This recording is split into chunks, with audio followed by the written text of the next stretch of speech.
Andy Warhol at the High Museum of Art, Atlanta, Georgia.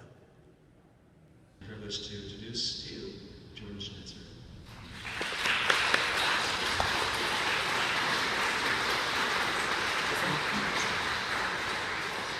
Good morning. It's really a privilege for me to be here, and no one gets more excited about seeing the art, but even more so about sharing it. And the reason why you're so critical, as I suggested to a few of you I talked to, is that in a couple months when this show ends, if every single person in this community doesn't visit this museum, then that's a shame, because too many eyes won't wear out the art. So let me start back about how I got here very quickly. So I grew up and lived in Portland, Oregon. First grade, my mother goes to Portland Art Museum Art School. 3 years later, she opens a gallery. So she opened the door for me and our family to be surrounded by art, and it's become such an important part of my life. So first message is legacy, kids, art. Make sure that all of you bring your kids, your nephews, your nieces, your neighbors to this exhibition. After 25 years of really collecting the best artists in the Northwest, she turned the gallery over to someone else, and I continued my commitment to local art. Second message is, if we don't support our local artists, they won't stay in our communities. Critical that we do. Dance, music, visual arts, all the art forms. But I began to also collect works of what I'll call the New York School. Jasper Johns, Lichtenstein, Ellsworth Kelly, Warhol, and 245 others. And why? Because the art you're about to see upstairs, while it was done 50 years ago, it's art of our time. It speaks to us of issues that are just as relevant in terms of that Atlanta newspaper this morning as these themes were 50 years ago. From time immemorial, artists have always been the chroniclers of our time, as Michael suggested. They're the ones that are writing about the themes visually for us, no different than editorial writers or TV commentators. They're pushing the envelope of things that often are uncomfortable for us, but they're trying to speak to us and have us help shape our values.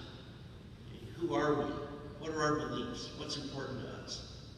And probably no one knows better in the last 50 years than Andy Warhol the themes that you'll see upstairs. Sets like the electric chair, the Maryland, the Mountains, the endangered species. Who in 1987 was really speaking about endangered species as much as it's relevant to us today? So this was a brilliant, brilliant man. Peculiar lifestyle, we'll talk about that upstairs a little bit, but he was able to take his gifts and his vision and translate that into the work you're going to see.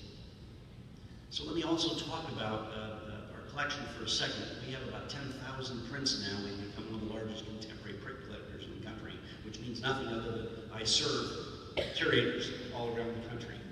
And we're building this public collection that will be protected forever. And the ability to get this kind of work, this is certainly not a less-served community. You have one of the most important art museums here in the country. But it's wonderful to get work like Kara Walker to Springfield, Missouri, Laramie, Wyoming, places like that that help shake up those communities. So I'm sort of the facilitator between the art and these amazing institutions. And this year we have 17 openings. We do this all at no cost. It's a joy for me. I run a big real estate company. That's my day job. And it's so exciting to get to many communities. But because I go to so many museums, it gives me a perspective to talk about the amazing staff you have here in facilities. So I don't want to be arrogant telling you about what you already appreciate. But I started working with Rand about 4 years ago when he was at the Philbrook, which is a wonderful museum in Tulsa. And I was very impressed with his style and managerial skill and how empowered his staff was and how they looked up to him. And I knew that he was a rising star in the museum director world. And we did an exhibition there called Warhol, the Living Color.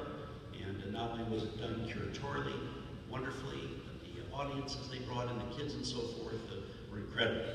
So when I heard that he'd accepted the job here at a much bigger, nationally recognized institution, I was thrilled for him, for the community here, and hoping we might be lucky enough to have an exhibition here.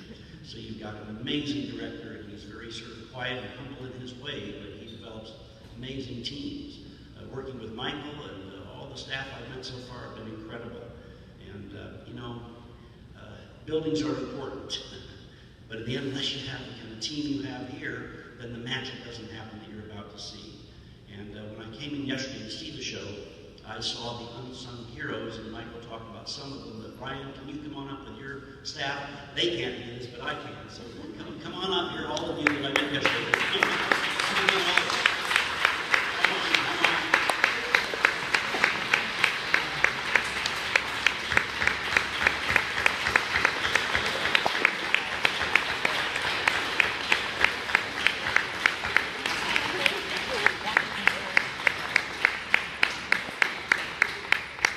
Most of you, I think, work with all the great communication people here, but these are the folks behind the scenes that never get up in front of the podiums. And without them, you wouldn't have the amazing exhibition.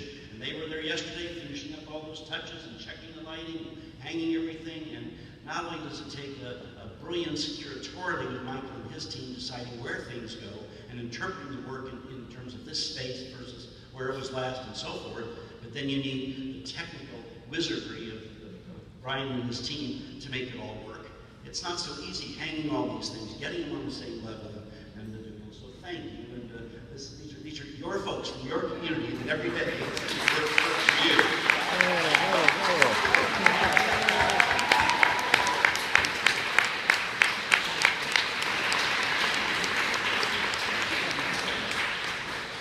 And lastly, let me talk about my reaction, because I have not been to the High Museum since you've done this big expansion. But this is just an amazing institution, and the space upstairs just lends itself for phenomenal shows like this. So in my opinion, this is the best exhibition ever held here, since this is the first one I've seen here. So let me just finish real quickly about Warhol, and why Warhol for me. As I mentioned, a chronicler of our times, he speaks to issues that are relevant to me, and he does it in a way that was different. If you think about being an artist, we all took art classes in grade school and high school. We all sit there at a restaurant and noodle away with crayons or something, right? So we're all artists.